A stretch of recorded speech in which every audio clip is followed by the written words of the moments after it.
Details, details, details. In the last few Torah portions of the book of Shemot, Exodus, there are lots and lots of detailed descriptions about the construction of the Mishkan, the portable tabernacle where our biblical ancestors prayed and made sacrificial offerings to God throughout their desert wanderings. Parshiot Truma, Tetzaveh, VaYakhel, and Pekudei in particular go into depth in their descriptions of the materials that were needed for the construction of the Mishkan. Gold, silver, copper, precious stones, yarn, linen, yarns that were dyed, techelet, argaman, and shani, blue, purple, and scarlet. Then mitten derinnen, in the midst of all of these details about the Mishkan, we encounter a seeming non sequitur, the mitzvah of Shabbat observance. In this week's Parsha VaYakhel, the Torah focuses on the specific prohibition of kindling a fire on Shabbat, as well as the general prohibition against performing any melacha on Shabbat. Then immediately afterwards, the Torah goes back to its discussion of the construction of the Mishkan. A similar non sequitur appeared in last week's Parsha, in Parashat Ki Tisa, where God tells Moshe, speak to the Israelite people, to Bnei Israel, and say to them, Ach et Shabtotai tishmoru. Nevertheless, you must observe my Sabbaths. And the Torah then goes on in last week's Parsha to describe Shabbat as a sign, an ot, a sign of God's covenantal relationship with us, an ot, a sign of the brit, including the famous passage that we recite as part of our regular Shabbat services every week, part of Friday night services, and also introducing the lunch, the kiddush before lunch on Shabbat afternoon. The one beginning with Vishamru B'nai Yisrael et HaShabbat, etc. That can be found in Parashat Ki Tisa, the book of Exodus, chapter 31, verses 16 through 17. Again, all of this talk about Shabbos observance is juxtaposed with a seemingly unrelated topic, the Mishkan, including design specifications and the names of the architects and the other craftspeople who were charged with the design and construction of the Mishkan. Well, rabbis and later commentators in the Mishnah, in the Talmud, in later commentaries by Rashi, they saw a meaningful connection between the juxtaposed topics of the Mishkan and Shabbat observance. First of all, they learned that Shabbat was to serve as a sanctuary in time, just as the Mishkan was to serve as a sanctuary in space.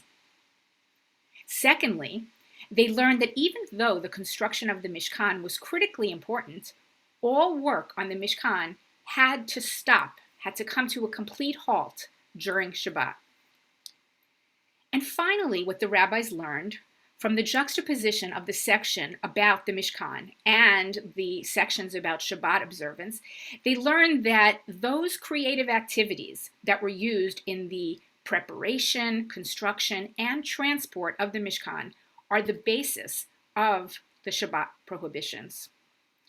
The Hebrew language actually has at least two words for work, avodah and melacha.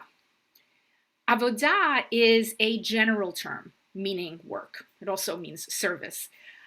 Melacha has a very precise halachic meaning. What is prohibited on Shabbat is not work per se, not work in the conventional sense. What is prohibited on Shabbat are the 39 melachot, those activities that are similar, either in purpose or form, to those activities that were necessary for the preparation and construction and transport of the Mishkan. Rabbi Adin Steinsaltz teaches that what is decisive is not the degree of effort involved or whether the action receives monetary compensation, but rather whether the activity results in the creation and appearance of something new in the physical world. So according to Steinsaltz, relatively effortless activities like writing, typing on a keyboard on the computer, and also profitless activities like landscaping become forbidden. Similarly, it's not permitted to kindle a fire or to handle fire on Shabbat. Not only is smoking prohibited, so is operating a vehicle or a tool that requires internal combustion. So we're not actually supposed to stop working on Shabbat in the conventional sense. We're supposed to stop creating. Shabbat is a day when we're supposed to try and remember and acknowledge the fact that there is a creator, capital C, a Boreh, the Kadosh Baruch Hu, that we are not the ultimate creators of our world.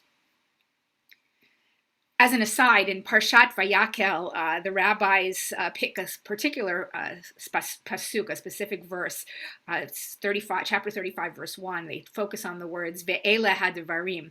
They look at the gematria, the numerological equivalent of the letters in the word ele, aleph, lamed, hey. Aleph is 1, lamed is 30, hey is 5, and together that equals 36. And then they add that to they add plus 1 and plus 2. Where do they get the plus 1 from?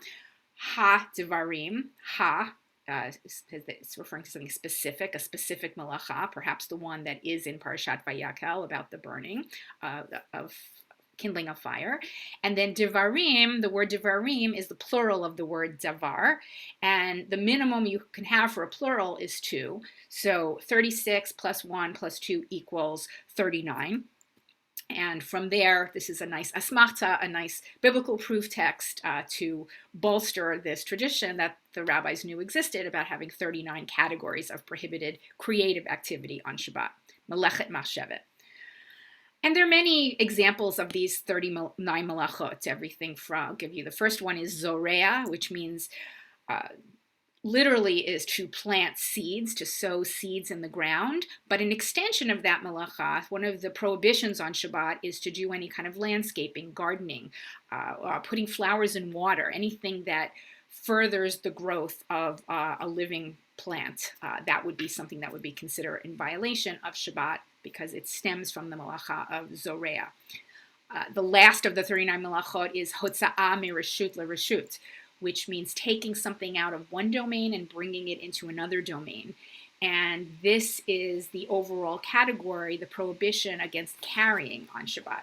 You can carry inside one domain, say inside your house, but you can't carry from inside a private domain to a public domain, or from a public domain to a private domain, or from one private domain to another private domain, and then even within the public domain, you cannot carry more than dalet amot, 4 cubits. In any event, approached from a distance, these 39 categories of Shabbat prohibitions, they can appear to be an endless maze of details. Don't do this, don't do that, don't move this, don't move that, don't touch this, don't touch that. And a newcomer to Shabbat observance may be concerned that the numerous laws and their many nuances would present a hindrance to oneg Shabbat, which means the enjoyment of Shabbat, delighting in Shabbat. And those who are not so new to Shabbat observance, maybe even grew up with it and rejected it, may think of all of this detail as inane and tedious and reasons not to observe Shabbat. But I want to leave you with a few teachings that may lead you to a different perspective on the 39 Melachot and the seeming restrictiveness of traditional Jewish Shabbat observance. First, a quote from South Africa's chief rabbi, Warren Goldstein. He says, "By minimizing creative forces, we are able to see what the real purpose of creation is. By way of analogy, it's like blocking out background noise when we are trying to hear what someone is saying. We need the noise level to calm down in order to concentrate. Oftentimes, the noise of human creativity and everyday busyness is so loud that it drowns out who we are and what our ultimate purpose is. We need the cacophony of life to recede so that we can actually understand what the real purpose of life is. Therefore, God created Shabbat, the one day a week when the noise is supposed to recede.